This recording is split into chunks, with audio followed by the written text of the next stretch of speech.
وجو في الكريسماس اخش عند المسيحيين واقوم جاي لهم يا جماعه والله الحمد لله على نعمه الاسلام. بعد المناظره اللي العالم كله اتفرج عليها بين الملحد والمسلم اقدر اطلع لك اهم 5 دروس مستفاده من هذه المناظره. ركز معايا. اول درس، الملحد حواليه هاله كبيره جدا، واخد كاريزما معينه كده، فكره ان هو العلم والعلماء دايما يحسسك ان هو يعني حاجه كبيره قوي، رغم انك لما تيجي بقى تشوف الهاله دي، لما تيجي تتفصص كده وتشوفها تحس ان هو بالونه كبيره جدا ممكن تتفرقع بسهوله جدا. بس مين بقى الشخص اللي فعلا يقدر يواجه الملحد؟ هو الشخص اللي عنده العقيده راسخه جوه نفسه، الشخص اللي هو مش مهزوز، مش اللي هو يسمع من هنا حاجه يتاثر، يسمع من هنا حاجه يتاثر، لا هو شخص مركز كويس جدا. واهم صفه لازم تكون عند الشخص ده، اهم سكيل لازم تكون عند الشخص ده، هو التفكير النقدي. ازاي عارف يفكر، ازاي عارف يحلل، ازاي عارف ياخد باله من المغالطات المنطقيه اللي ممكن اللي قصادك يقع فيها، ازاي عارف امتى دي عواطف، وامتى ده لا دي حجج عقليه، وامتى دي حجج منطقيه، وامتى دي مشكله وامتى دي مش مشكله. فلازم يكون حد مركز وحد فاهم. والتفكير النقدي ده مش مهاره كده اللي هو بتتولد بيها، لا دي حاجه انت لازم بتدرب مخك عليها. فانت بس لو مركز هيبان هشاشه اي نظام او اي افتراضات الحاديه قدامك يعني. تاني درس استفدته، 80% من الحوار حتى من اسئله الجمهور على فكره وجود الشر في العالم، وبالتالي تحول الشر نفسه بقى نقطه محوريه تقدر تثبت بيها اصلا وجود ربنا ولا لا. ما هي المناظره اسمها ايه؟ Does God exist؟ هل الاله موجود؟ ايه النتيجه اللي حصلت بعد المناظره دي؟ دخول الاف الناس للاسلام، مش كده؟ ففكره ان الشر يكون نقطه محوريه في مناظره بتثبت وجود الله سبحانه وتعالى، ده يعرفك بتيجي تشوف في الدين ان الشر ده موجود لحكمه ما، ان دي مش دروشه، دي حقيقه. لان وجود الشر مثلا بيعرفك ان في خير وكلام كتير ومبررات كتير قوي ممكن نستفيد فيها بعدين يعني ان شاء الله. ده اهم تاني درس مستفاد، ان الشر نفسه في حكمه منها، او جزء بسيط جدا جدا ممكن الكشف عنه او اكتشفناه، هو ان احنا نقدر عن طريق الشر نقدر نعرف ربنا سبحانه وتعالى. وكان مهم جدا جدا جدا فعلا الاقي اجابه مرضيه ومشفيه اكتر. يا رب طب ليه الناس بتموت؟ يا رب طب الطفل ذنبه ايه؟ ثالث درس مستفاد ظهر في بعد ما بيخلصوا المناظره، بيجي بقى ايه اسئله من الجمهور، فقاعد بيسال الملحد بيقول له دلوقتي كل ديانه بايمانهم بعقيدتهم عندهم عيد معين بيجتمعوا فيه، بيزود بقى الترابط الاجتماعي ما بينهم، الترابط الديني ما بينهم. المسيحيين عندهم الكريسماس، المسلمين عندهم عيد الفطر. طيب احنا ايه اللي يجمعنا؟ انا دلوقتي لو قررت ابقى ملحد اهو، انا هتجمع في ايه؟ فجه الملحد حتى رد غير مترابط خالص مع السؤال، ملوش علاقه بالسؤال، ممكن بقى ما فهمش السؤال ولا ايا كان يعني. المهم جه رد قال له ايه؟ قال له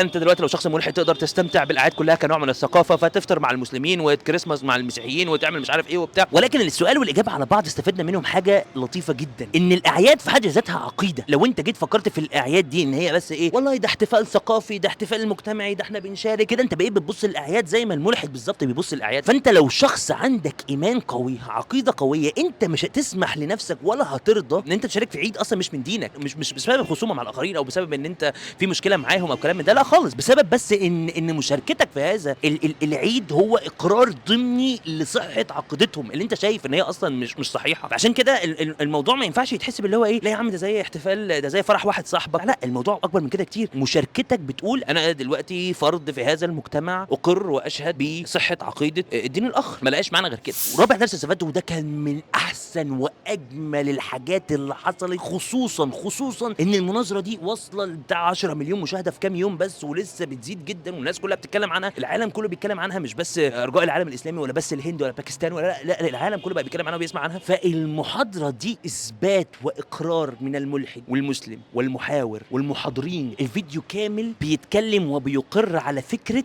قتل الاطفال في غزه. انت متخيل؟ وده اقرار ضمني بقى، ايا كان بقى حجه ده ايه وده حجه ده ايه. يعني واحد يقول لك لا ده قتلهم ده بيثبت ان مفيش اله، واحد يقول لك لا قتلهم ده اللي بيثبت ان في اله. ولكن انا مش بتكلم عن النقطه دي بالذات، انا بتكلم على فكره ان كله بيقر ان في قتل حصل في غزه، وان قتل الاطفال في غزه ده شر وده ظلم، مش صدفه، مش حاجه ممكن ننكرها ومجال اذرع بشريه والكلام ده، لا ده اقرار ضمني للعالم كله، ان العالم كله مصدق، يمينه وشماله، ملحد ومسلم، مؤيد ومعارض، الجميع متفقين على انتهاكات وقتل الاطفال الابرياء. ودي نقطه انا شايفها نقطه في منتهى الروعه، وسبحان الله يعني تحس المناظره دي ان هي موجه من امواج الطوفان اللي حصلت. سبحان الله يعني، الله يعز اهل غزه يا رب. اخر واهم درس، وقبل ما اقوله لك حابب اقول لك ان انت لو حاببني الخص لك المناظره دي في نقاط معينه كده ونقدر نتكلم فيها في فيديو سريع، بس عرفني سواء حتى بمجرد اللايك، ولو لقيت فعلا اهتمام كبير اقدر الخص لكم اهم النقاط يعني. نرجع بقى لاخر واهم درس، والدرس ده اللي انا اصلا كنت عامل فيديو عشان بس اوصل الدرس ده، وهو الذكاء في توصيل المعلومه. يا جماعه ركزوا معايا كده، اكتر ناس دخلت الاسلام بعد المناظره دي مش ملحدين، اكتر ناس دخلوا الاسلام بعد المناظره دي ناس من ديانات اخرى، ناس من ايه، من ديانات اخرى. طب ده بيقول لنا ايه؟ ده معناه ايه؟ ده خلينا نسال، هل المناظره دي مثلا كانت عن مقارنه اديان، ديني مع دين تاني، فانا ديني حجتي كانت اقوى وبالتالي اتباع الدين التاني دخلوا؟ لا ما حصلش. الذكاء اصلا واللي حصل بشكل غير مقصود ان المناظره كانت باسم does God exist. ما كل الاديان بتقول ان موجود ربنا، بس كل واحد شايفه بشكل معين، كل واحد بيرضي هواه باله معين، طبعا في اله واحد حق، ولكن انا قصدي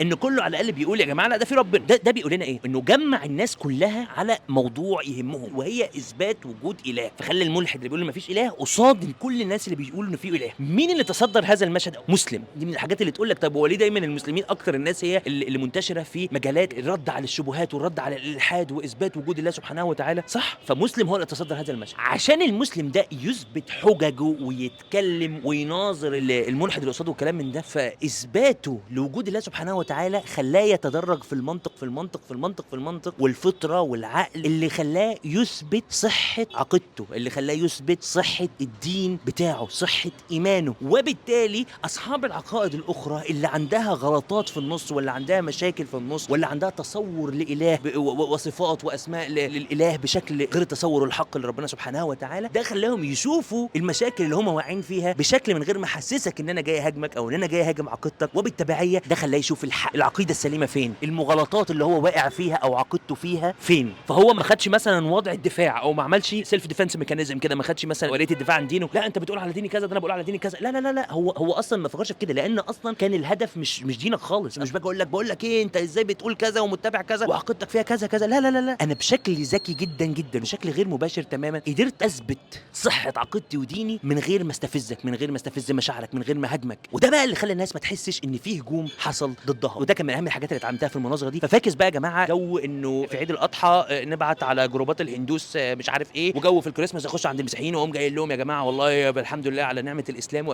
دي مش حجه، انت كده ما بتعملش حاجه. يعني انت تكيد دي مش في الدين في حاجه، مش بتفيد الدين بحاجه، مش بتعمل حاجه، بالعكس انت بتبقى صوره سيئه لدينك. يبدو انك تكون مسلم ده ضمنيا معناه انك تكون مصلح، انك تكون رحيم بالبشر عشان تقتدي بالرسول صلى الله عليه وسلم اللي هو بعث رحمه للعالمين. ده صعبان عليه انه مش فاهم، فانا عايز اوريك انت المفروض تبقى مصلح رحيم. يصعب عليك الشخص، يا خساره كان ممكن لو كان لقى الشخص الصح كان ممكن يشوف الحق. فخليك انت الشخص ده وتعامل بذكاء وبحكمه مش بقله عقل وبجهل. وده كان اهم درس اتعلمته فعلا من المناظره دي، واتمنى ان يكون هو ده اهم درس تطلع بيه من الفيديو ده.